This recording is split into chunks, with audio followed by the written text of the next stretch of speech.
The New Zealand Tech Podcast, brought to you by Gorilla Technology, proactive and strategic IT. Hey folks, greetings and welcome along to the New Zealand Tech Podcast. I'm your host, Paul Spain, and today I have the privilege of two guests from Spark New Zealand.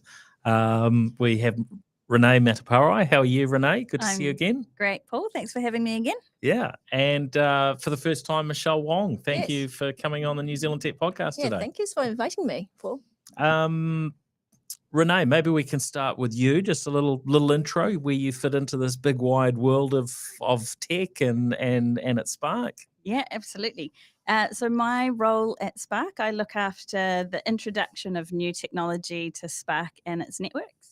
So that includes things like the rollout of 5G across our networks. It also includes how we bring those new technologies to life for customers, whether it's through our Internet of Things business or some of the more future-looking technologies like slicing and edge compute, how we bring those to life for our customers.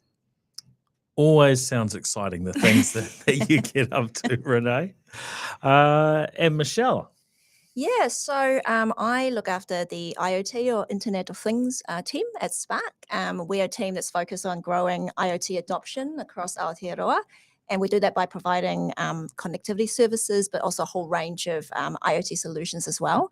It means we get to work with quite a lot of different customers and partners across all sorts of different industries. So that keeps things quite interesting, I think, on a day-to-day basis. Yeah. Oh, that's great. Well, thank you both for joining the show today. We'll start with sort of delving into a little bit of the current news that's going on in the tech world, and then we'll have time to delve deeper into what's happening at Spark from that IoT or Internet of Things perspective, and also the broader 3-year strategy that's recently been announced by Spark New Zealand. So to start with, wanted to delve into what we've heard from the government with the budget. They come around and make their announcements, and of course, I don't think it's unique to those involved in the broader technology world, but we're generally never satisfied with whatever a government does. So I'll just put that on the table, and it won't matter whoever the government is next time a budget comes around. It'll be the same. But look, I think it's encouraging to have this announcement around the 20% rebate for games development studios. That's certainly something for New Zealand companies to not lose too much to Australia, where they're so heavily incentivizing game development studios to set up there if they haven't already, or to have as many people as possible in Australia. Rather than New Zealand or other markets. I think it's definitely a positive. The question is it enough? And I guess that's the big question. I mean it's great to see the government supporting an industry like the gaming industry, and I think it's really important we keep some of these businesses and industries in New Zealand, and we do whatever we can to help keep talent on shore, which I know is top of mind for lots of people.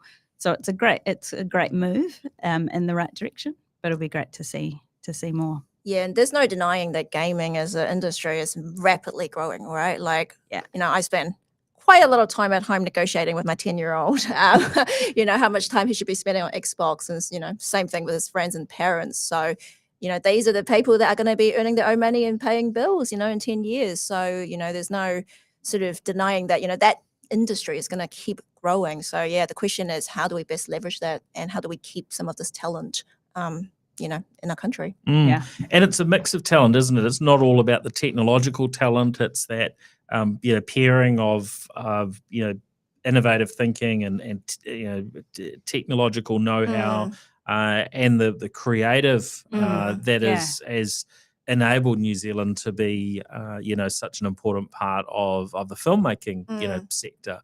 And you really, in many ways, you've got very, very similar types of talent that are required in that space. Although we're told that the amount of revenue from gaming is so much bigger than film and TV, which is really interesting. Yeah, huge Yeah. potential. Yeah. I think the really the interesting thing I found in the government's announcement was around their focus on reskilling, and in particularly around the diversity of workforce. Yeah, I that's think really it's- cool. Yeah, it's one of the big focuses for us at Spark, but it doesn't feel like the kind of thing you can solve as a company by yourself. Yeah. It's something we need Mm. to do system wide. Yep. So that was, I thought, a really cool feature of what they put out. Yeah, so they're talking about it as sort of an apprenticeship sort of, Yes. type model Yeah. where, employers are, I guess sort of part funded to, to bring, Yeah. new people into the sector, right? Paid internship type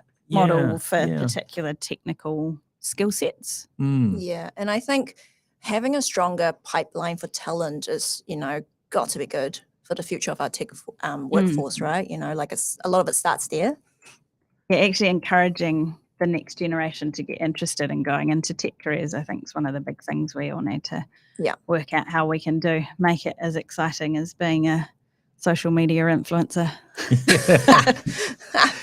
And YouTubers and these Yeah, sorts of things, exactly. right? So and that's certainly part of the challenge. And I've been noticing recently, I'm hearing more and more, particularly from parents that are wanting to, discuss what direction, should we nudge our child? Should they be going off to university? Should they be going to a specialist institution that's focused in a particular area? Should they just be getting into the workforce and getting started? And it's actually reasonably challenging to work through that. And I think we do need more options, when it comes to enabling employers to bring people and that don't necessarily have all the runs on the board. And it might be that it's folks that are reskilling, they've been in another area, but actually they're very keen to move into one area of tech or another, cybersecurity or what have you. So I think that's really encouraging, and it'll be interesting to see how it actually plays out ultimately. Yeah. Now, another thing on the local front that's happening, and we heard about this some time ago, is New Zealand banking. I guess not necessarily the banking system. I guess, well, in a way it is, in a way it isn't. But we've had this limitation for I don't know, ever since I can remember that that we've been digital at least. And prior to that, I guess the limitations were even more, where when you do a transfer from one bank account to another, that was always limited to a Monday to Friday type thing, in terms of seeing or the recipient seeing the funds that you had transferred to them or paid to them. Whereas, with this change that comes into play this weekend, when you do those transfers for the large majority of banks, they're going to happen 7 days a week, including public holidays. Yeah, so, 365 days. Yeah. I mean, you mentioned it before we started, Renee, around why we've been waiting. What's been the problem? The I mean, banks this have is caught up. I guess there's probably all sorts we could delve into, and it might be time to have another guest in from the banking sector to get some insights into what's happening in that world and that side of things. So if we've got anyone listening, and we have had listeners on from the banking world in the past, but if we've got anyone listening that is in that sphere, then and you think you would like to contribute, then definitely get in touch. Otherwise I'll certainly be going out and finding someone over the next little while to fit on that front. But I think it is a good thing. One thing I did notice that Kiwi Bank don't seem to be playing ball. So they're saying that their payment processing times will remain the same after Friday. So I don't know whether that's because they've already been doing processing outside of business hours, but I think what I read suggested that they were business days only, and they're going to be Right. sticking to sort of the Monday to Friday. So Interesting. public holidays and weekends will remain kind of off limits for from their perspective. So I'm sure there's a bit more of a story behind that one. So maybe I can find something else. So we'll see. But yeah, I think overall, hey, why didn't it happen sooner? Well, it doesn't matter. It's happening now. So Next step in we're modernising. moving with the times a little bit. There is still a window there from midnight to 9 a.m. or whatever it is across the different banks there, where things won't necessarily move around. Although that said, I have seen payments come in at very strange hours of the morning, where 5:30 in the morning or something, where a transfer happens. So I'm guessing those are maybe sort of pre-scheduled automatic payment type things that are kicking off, and maybe that's staying within. It's from one bank to the same bank for those just to happen instantly. And, a lot of us do our tasks in the weekend after work hours in terms of sorting out budget and, admin stuff around making payments. So, that's pretty useful. Yeah. Yeah. Now, I guess part of the picture here that we see impacting our banks is if they don't move with the times, then of course others come in and eat their lunch, right? So there's probably I'm picking here the motivator has been that there have been new players that have come in, not just into the New Zealand market. They've probably a fair bit of looking to what's been happening, on a global basis. But we've certainly have looked at some of those newer players whose intent is to a degree to disrupt the traditional banking sector, and so you can. Well, New you can Zealand's imagine got that's some part of great it. examples of those disruptors with things like Sharesies, etc. Cool to see some of those new business models coming through. Yeah, although I have noticed with the likes of the share trading platforms, it does seem to take, if you do a deposit, it's not super fast for the funds to sort of to show up. Yeah.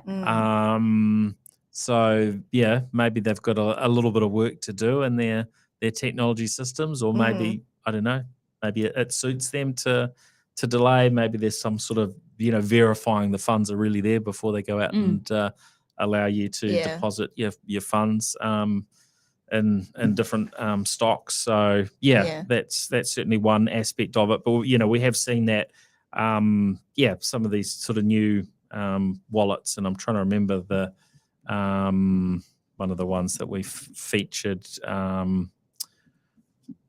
on the show a while back, Dosh. So part of theirs was you can move money around between individuals, and you don't have those delays because it's between wallets.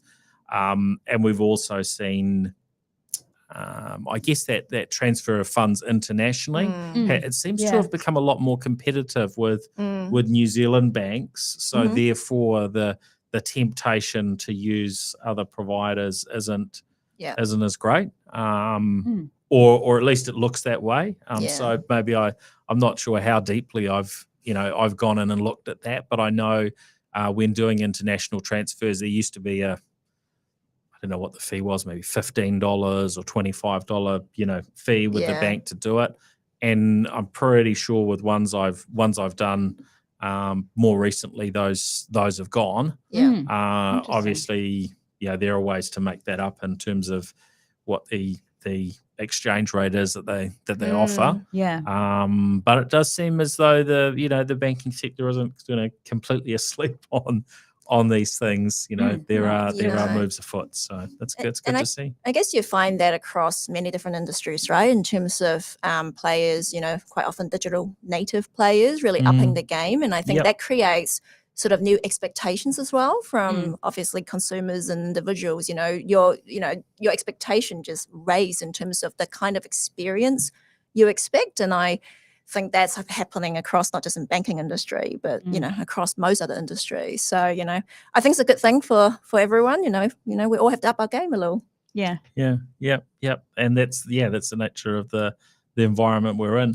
Now, one of the areas of innovation we've talked about over a very long period is drones, and I saw details come through around Amazon's drone deliveries, and The Verge published a story, I think maybe it was originally CNBC that had picked it up, that they had learned that Amazon drones this year, I think they were targeting 10,000 drone deliveries, but so far they're only at about 100.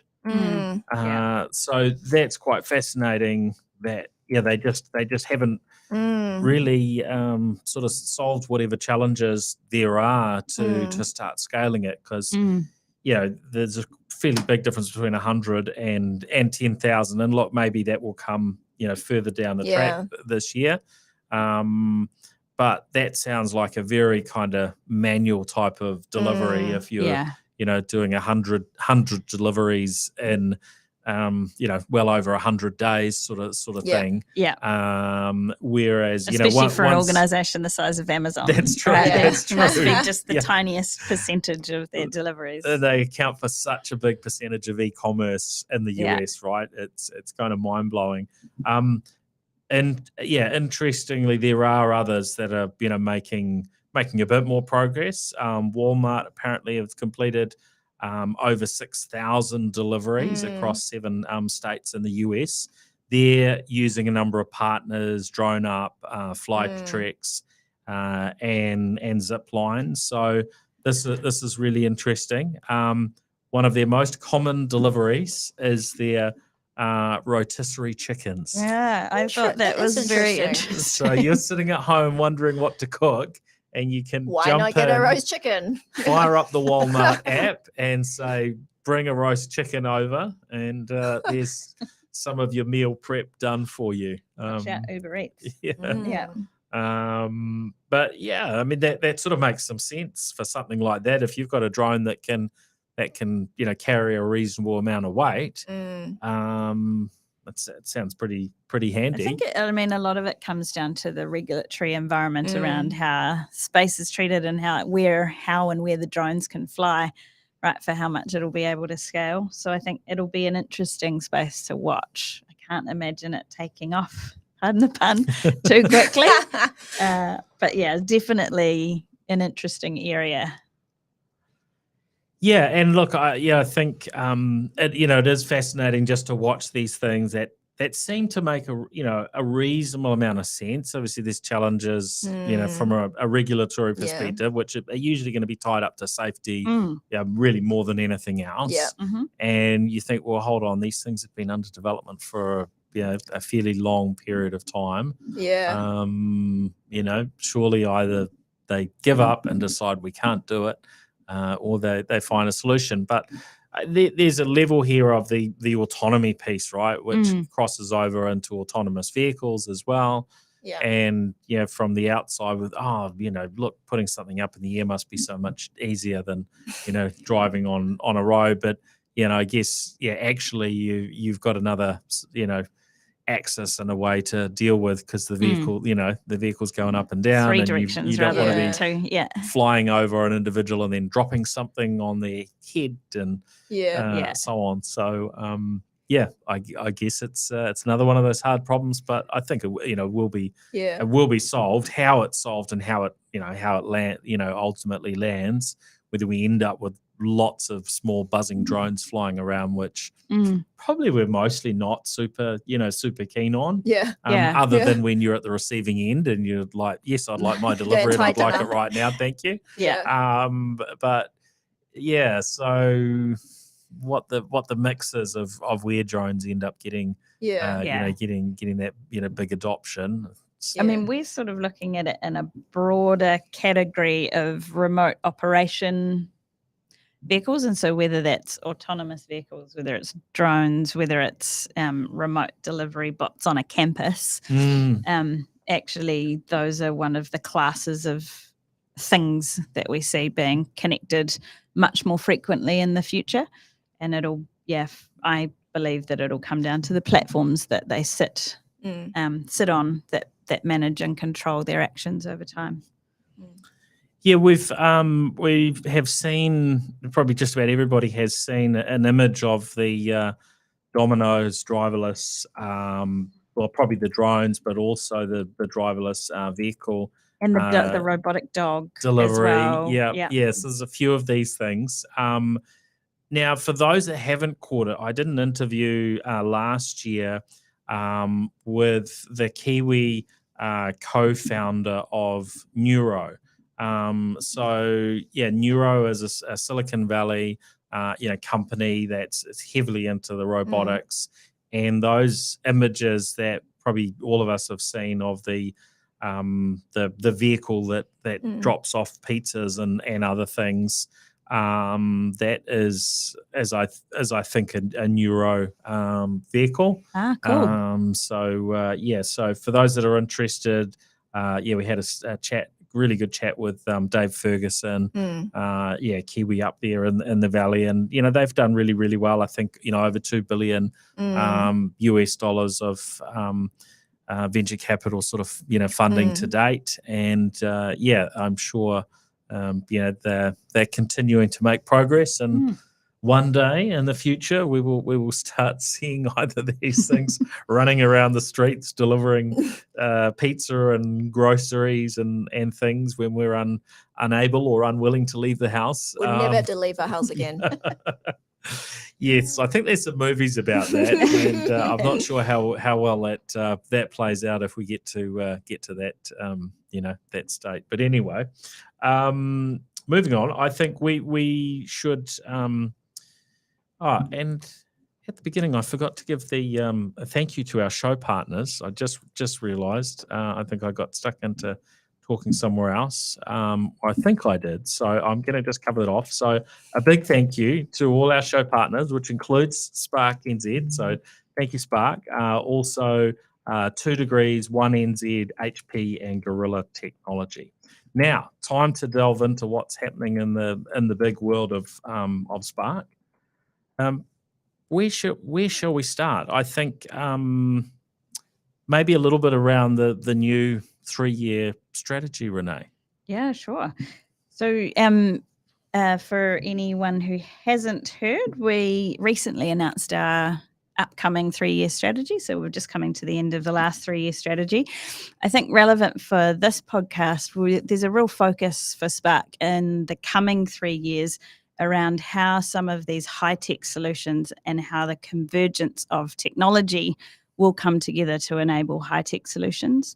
And so as we shift into the next 3 years, we'll be looking for opportunities where we can help our customers understand the business problems that they've got to solve, and then start bringing to bear some of the investments that we've made in pockets of technology. So whether that was our Internet of Things business, whether it was our investment around data and AI, investments in digital identity, and actually the bringing together or convergence of all of those technologies to create solutions to problems is a big focus for us moving into the next 3 years.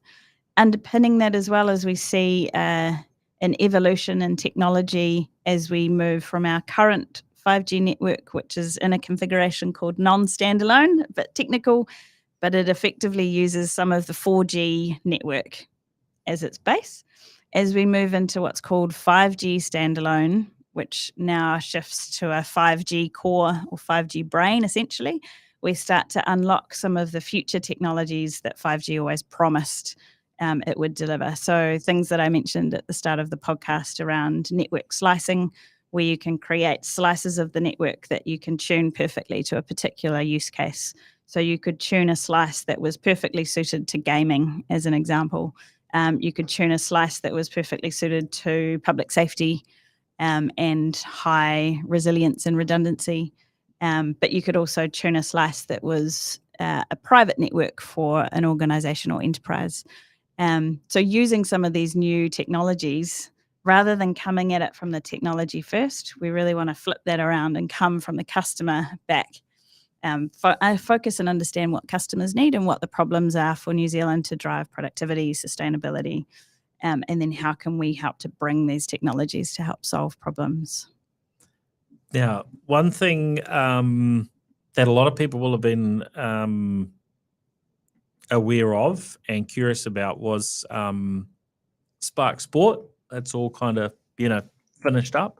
What opportunity does that sort of create within Spark? Because there was when you invest in something like Lightbox and then Spark Sport, that takes up a lot of time and a lot of headspace. Does that sort of free you up to sort of double down in some of these other areas? Yeah, I mean, there were a couple of things that were called out as we shift into the next 3 years. So one was certainly the headspace or investment that exiting the sport business opens up for the rest of the business, and particularly the focus that we've got around these new high-tech solutions and in growing our small to medium business. But the other thing that we did last year was actually selling off some of our non-strategic infrastructure, so the tower deals that were in the news last year.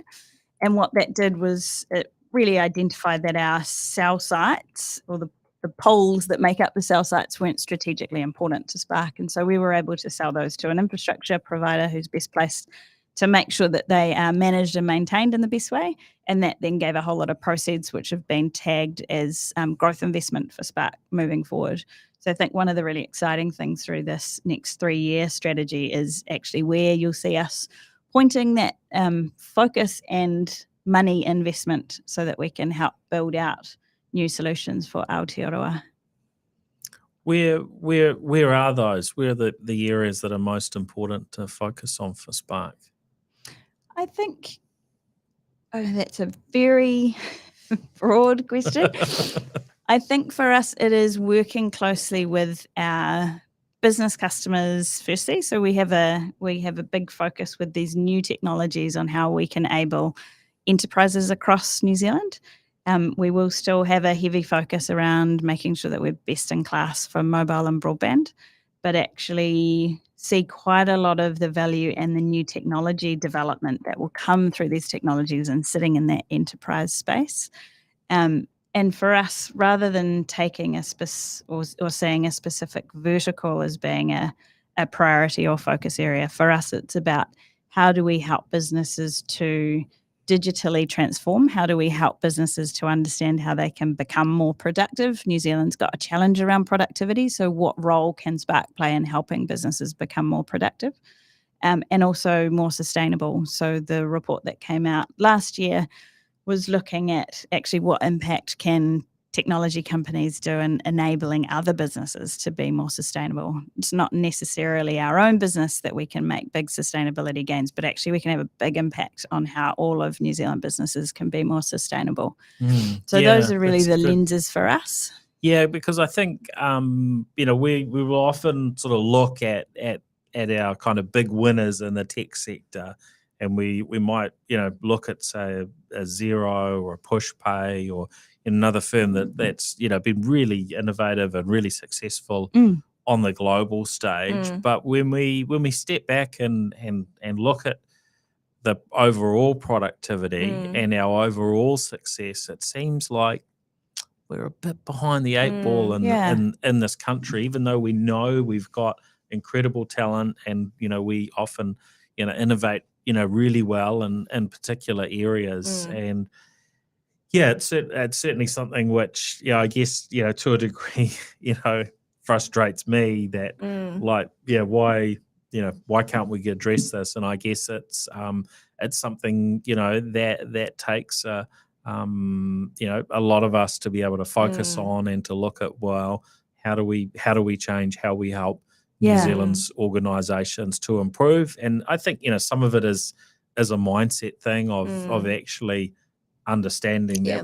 that we've got the problem, and understanding, hey, technology can solve it. really take us Yeah. forward if we leverage it appropriately. But in part, I think because we have so many sort of smaller to medium businesses where business owners and business leaders have so many things that they have to do, Yeah. and they're not quite sure where to go. And then as you get up to bigger organizations, of course there are also lots of competing priorities and so on as well, so right?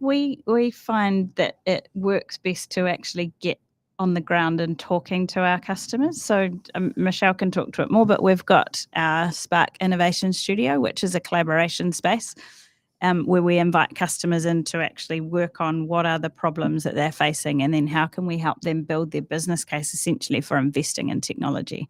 Because we know that people don't have money just to throw after putting in the next big thing. It actually needs to show what's the return on investment, and how do we partner with our customers to help prove that return on investment. Yeah, I think the lab, having the lab is it's a really, really good idea to be able to bring people through, and the more you kind of have that opportunity to see examples of what's possible, the more it sort of helps us kind of get it, as it were, right? Yeah, and I think a lot of times it's a case of you don't know what you don't know for a lot of the businesses and communities that sort of we talk to. So I think we all have a role to play here, right, in terms of making sure that we share what's available, the learnings, what's been successful, more widely, so that it's not just enterprise customers, but also the SMEs across the country, have that understanding and of what's actually available right now that could help them. And that productivity challenge is quite a complicated beast to tackle. That is all. A lot of it is around how do we enable businesses and communities to do things smarter, right? That is what drives that productivity uplift. And there's definitely a massive role digital technology like IoT can play. Yeah, and I think one of the things I've noticed, and I can't remember what the example was recently, but we get so used to the sort of status quo, and things are changing all the time. I'm sure if you were to delve into some stats around Spark's networks, whether it's IoT or across the board, like how the capabilities, the usage and so on, these things have just kept growing at somewhat an exponential type of rate, but we don't always kind of just take on board how big all these different changes are when we add them up together in terms of what's now possible with IoT, what's now possible with the latest infrastructure, what's now possible with artificial intelligence, and then you bring all these things together, and there's all sorts of new possibilities. But we might, in a lot of cases, haven't really changed dramatically from what we were doing in an organisation, say, X years ago, right? When a big part of it is making the technology accessible. So you might talk and inspire about a quite large technological change, but actually then it's about bringing it back to what's the one thing that you could put in place now that'll show return. So, it's all taking those small steps. To give you a sense of scale in the Spark IoT business, we're very proud that we surpassed the 1 million connection milestone at the end of last calendar year. So that was the connections up 39%. And revenues were up 21% year on year as well. So we're seeing a huge amount of growth. Definitely well exceeding the million connected things out there now. Wow. And it's growing fast. And so break that down for listeners as in terms of, what does that mean? Are these what sort of things are connected and how are they connected? Yeah, I mean, Michelle's got some Yeah. great examples. Yeah, so I guess for listeners who may not be as familiar with the technology of IoT or the concept of IoT, so IoT is essentially about using a lot of different sensors to sense, measure, collect a lot of physical data around us, data that is really critical for decision making, but also quite often data that is not measured and collected in the best way that makes it easy to use, or in some cases they may not be actually measured and collected at all. So, some examples being, for example, location data. So if you were a business owner, you've got a really expensive equipment, you probably want to know immediately if that equipment goes missing so you can do something about it and act on it, right? Temperature of a fridge, really simple example. But if you're a restaurant, you've got food in the fridge. If you're a medical practice, you may have medicine or vaccine in the fridge. Again, Body you would want to parts. know. Even more important to know Yes, that You might definitely in that case Challenge. want to know that the temperature drops below a certain threshold. So again, you can go and do something about it. And we've got customers telling us that by being able to act on something like that, there's thousands of dollars saved, just getting to the fridge in time. Another completely different example, but very similar concept, is some of the work that we've been doing with Christchurch City Council and Selwyn District Council recently, installing outdoor fire detection solution at a couple of outdoor reserves. So these sensors can detect early fire signals and send that data back to Fire Emergency New Zealand for coordinating emergency response. Again, data that you want to have immediately so you can act on it. So, simple concept, but you can see that the number of applications is huge, right? In terms of the kind of the number of industries and use cases that you can apply that to. And I think that underpins a lot of that growth that Renee just mentioned in terms of why we're seeing such an accelerated growth of adoption. And I guess, for us, we've spent the last 3 years working with a lot of different customers, helping them deploy these solutions and seeing some of the benefits that they can immediately get, which talks to, Renee's earlier point around, it's really important for us to work directly with customers and communities to kind of go, hey, what are some of these problems you're having? And, is there any data or insight that if only you could have at your fingertip that would make a complete difference in terms of how you operate your business or how you go about protecting people, environment.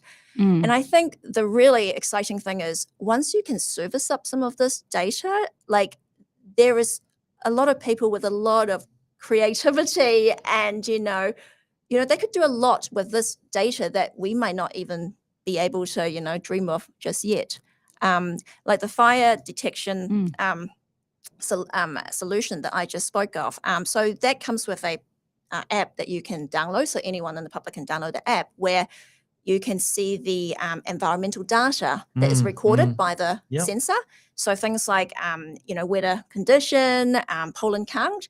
And so, we've had examples of people in our team using that app to plan whether they go to that particular park or not, because if it's on a day with high pollen count and you've got bad hay fever, you might not want to go visit. That might impact your productivity the next day. That's you might not be able right. to go to work. So, I think that is the really exciting part in terms of just how much more innovation we can unlock with some of these technologies. And, and I think if we could help more businesses and communities be aware of some of these technologies and show them some of the examples and some of the successes and some of the learnings, I think we can get more businesses to adopt some of these great solutions. And there's a big environmental flow on as well by doing these things. I recently, I got a message saying that my water meter at home had been updated. And so I've now got an IoT water meter. Yes, great. And so I've installed the app from WaterCare. Yes.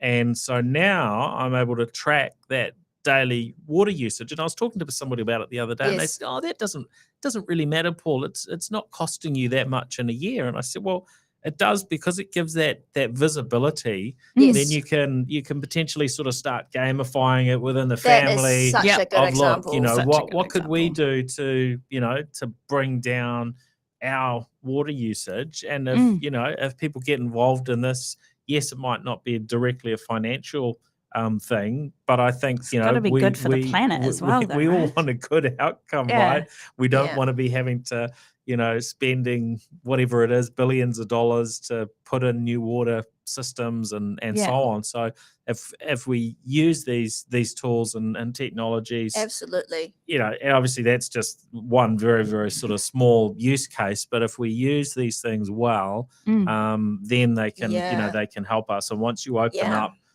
the data, as you say, It's- Michelle, that opens up all Absolutely. sorts of And it's possibilities the of what we real might time. do. It's the real time nature of it that you can all of a sudden get. Whereas, rather than having the meter reader going around once a month and just seeing what your changes, the differences you can make when you know what's going on real time are huge. Yeah, so there have been examples with that particular use case where, so we did some work supporting Watercare rolling out commercial smart water metering for commercial premises. So there are examples where they're able to use some of this data to identify leaks as well. So leaks that might not be visible on the ground. So I think there was an example where one of the schools, Watercare was able to identify a leak because the water usage just completely went up, like very, unusual kind of profile. So they contacted the school and the school brought in a specialist, and sure enough, there was a underground leak that they couldn't have seen. So, water is very precious, as a resource. So anything we could do to help kind of us preserve water, is fantastic. Yeah, so no, that's another one. So something for folks to look out for in your different areas around the country is these smart water meters. In the same way we had our smart power meters Absolutely. are now starting to become the norm. Yep.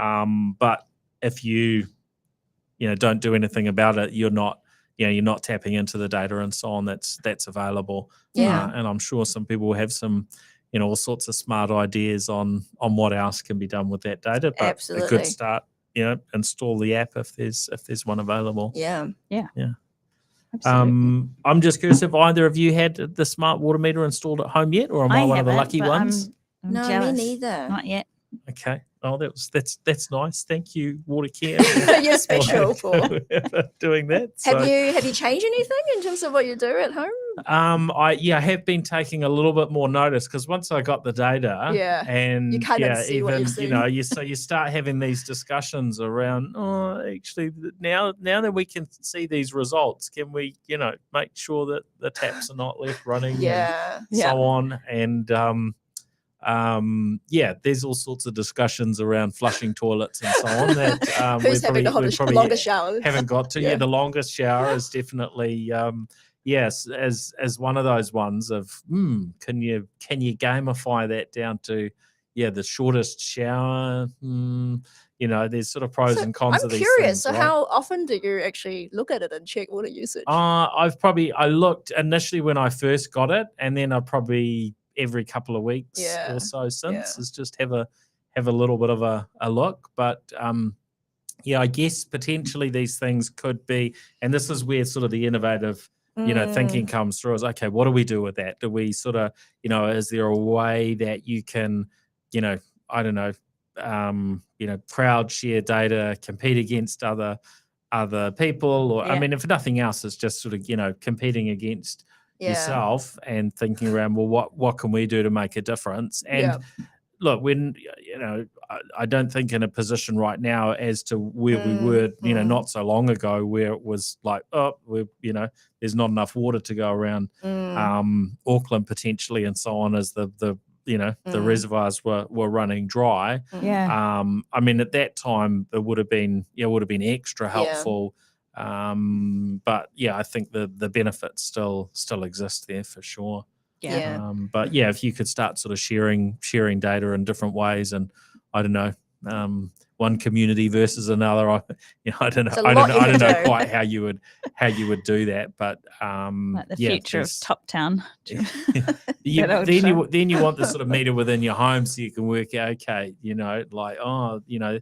this shower at this time and things like that. So it doesn't quite go down to that granularity. I think it's maybe every 30 minutes or something that it I just think it's so fascinating in terms of what you can do once a lot of this data become available and shared more widely with public, And I think the only way to, I guess, influence behavior change is by somehow using this data to really engage people. Like it has to mean something to them. Like they have to understand what this means, hey, maybe I should take shorter showers. Maybe someone in the house should take shorter showers, or maybe there's a leak in my house because that looks very strange. Yeah.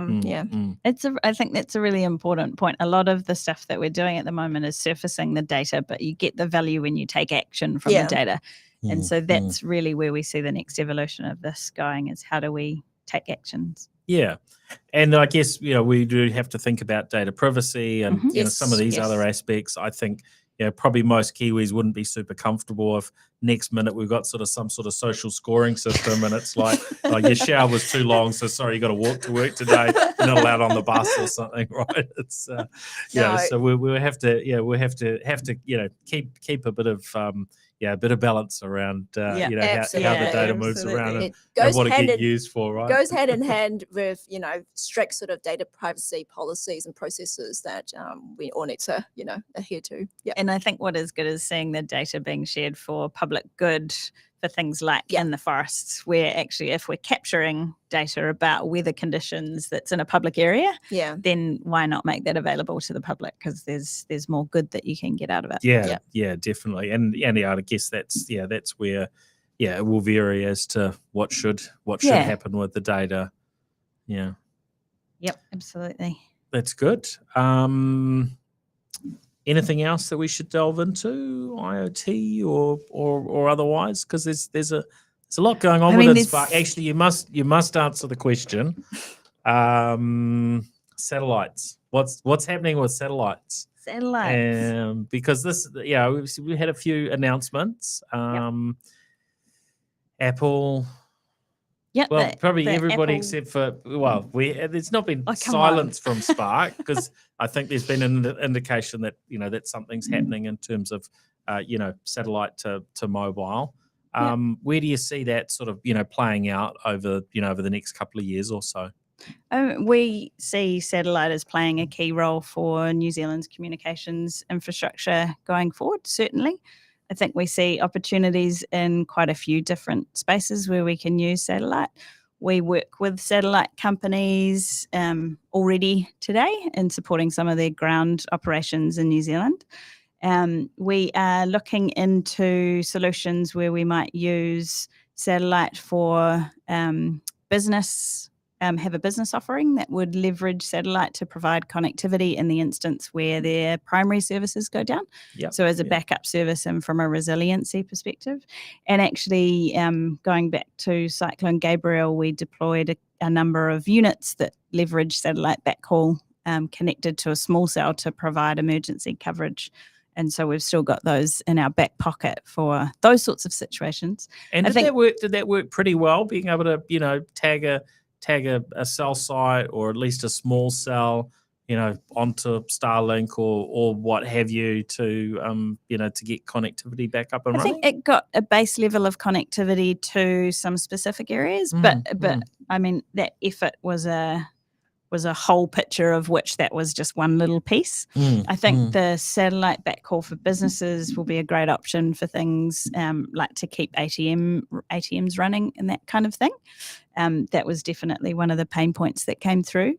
I think the one that everybody is interested in is the direct-to-cell technology. And so obviously Apple's come out with their latest devices that have got full detection that will talk to satellites directly. We are certainly looking into that space and seeing it playing a key role, particularly in rural parts of New Zealand. It would be a great offering to have coverage 100% across New Zealand. And so we hope to be announcing something soon around what we're looking at in that space. Well, you don't have all the details to spill right now. I don't have all the details to spill right now. Oh, okay. No. Okay. But it is definitely something we see playing a key role in future. Yeah. Oh, that's exciting. I think it's interesting, right? That we've only really been talking about this stuff since well, not too far back. I can't remember when the first bits and pieces came through, but it was probably the T-Mobile and Starlink deal last year that kind of really Made the most noise. captured a lot of attention, because these things have been, under development for some time. But it seems like things have moved very, very quickly from that point. It's like a real tipping point where it's a gone really from, interesting space. I mean, it's still really early in the technology. There's a couple of cases where people have got text messaging service working. There was a recent news announcement about a voice call that was being made. There are a number of players in this space. And so making sure that we're working with the right technology will be key as we move through the next couple of years. Yeah, it's I guess something that's really been enabled by a number of aspects, but the cost to put up low Earth orbit satellites, which if you're doing that, then it's not just putting one satellite up to cover a really large area of the planet. It's putting up a lot of satellites, and which in and of itself is worrying. There's aspects of that are a concern, but certainly it's where we're going, isn't it? Yeah. So we want to take advantage of those things. And I think New Zealand is pretty well suited to it. We're an island that's relatively far away from anywhere else, which means we don't have any border issues, and we've got some terrain that would be really well suited to it as well. Yeah, I noticed over summer while it was raining in Auckland, and I was in the South Island, going through areas like the Catlins where it wasn't raining, so on. Where most of the time it wasn't. It was pretty good. And there were these pockets, as there has been for a long time, but there were pockets where it's like, oh, I'm out of coverage, and it wasn't necessarily just for 1 or 2 minutes. At times quite long periods of time. We certainly wouldn't have sort of consistent coverage, and it totally makes sense, because the cost to put a cell site in the middle of nowhere where virtually nobody is based, and it's just a place mostly where people are passing through. That's pretty challenging. So I think the opportunity to get to that sort of in theory 100% coverage, I'm not quite sure that it's ever kind of 100%, because there are places that are going to be blocked by trees and hills and absolutely, and so on.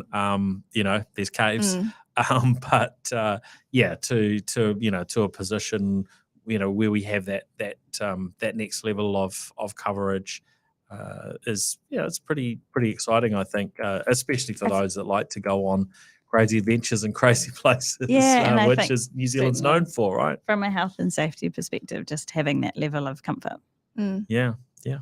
Oh, that's great. Well, the last thing was the 3.5 gigahertz spectrum that we talked about. Yes.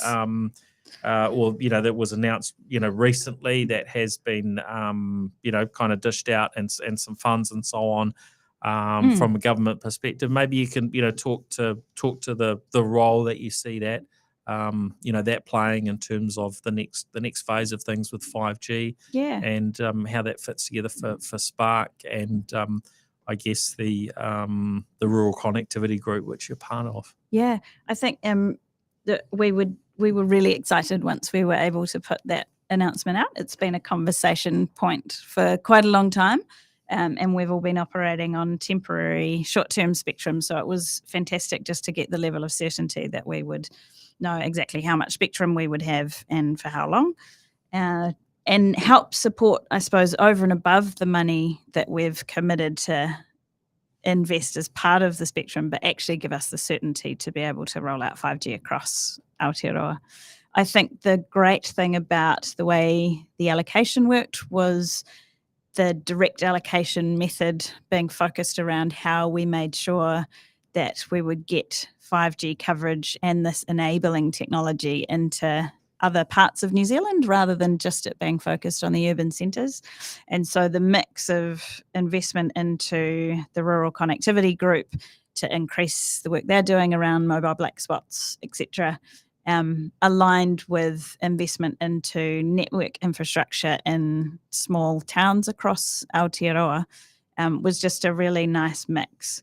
I see some quite big, I hope this will bring some good advantages, particularly into provincial New Zealand and helping them to get access to some of these new technologies that we've been talking about.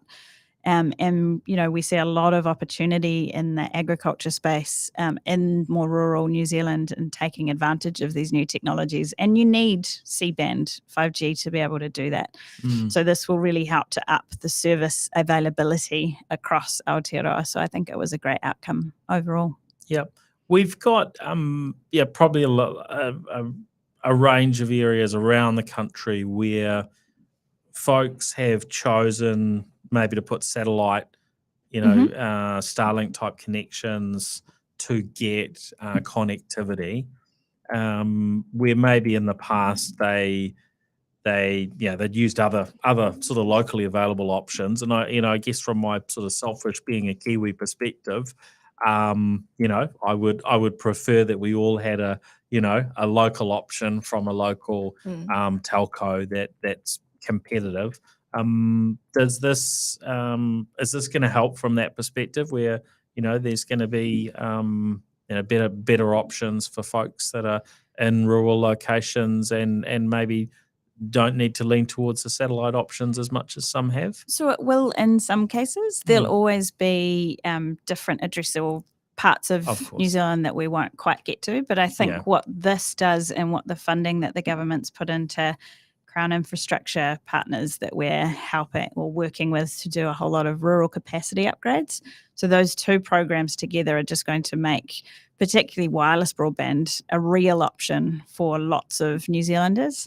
And I think the C-band spectrum offering, particularly because C-band is able to deliver much higher speeds in our regular 4G service, that's where we'll start getting that just greater quality and more fiber-like type experiences through wireless. Yep. And more sort of capacity for more customers, absolutely. right? Because you get that scenario where you're in a particular area and you sold out. You contact the Spark or one of the others, and it's effectively we've got enough maxed out in this area. So a big part of our 3-year strategy as Spark is looking at how we can reduce the number of our sites that are sort of sold out, and that's through introducing more 4G capacity, but then overlaying the 5G on top and making sure that we, from a customer's perspective, they don't necessarily care how they're connected. So it's about helping customers to get on the right technology that gives them the best experience. And so we've got a big focus from a technology perspective around how we build that infrastructure through both our funding and funding from government. And then how do we help work with customers to understand what's the best technology for them to be on and just make it as easy as possible to get on the right tech. Is there somewhere where folks can go to find out what's coming to the area and they can get a little bit of a handle so they're able to, to plan ahead, whether it's to be at the front of the queue or what have you, just to get that understanding of what upgrades may be coming?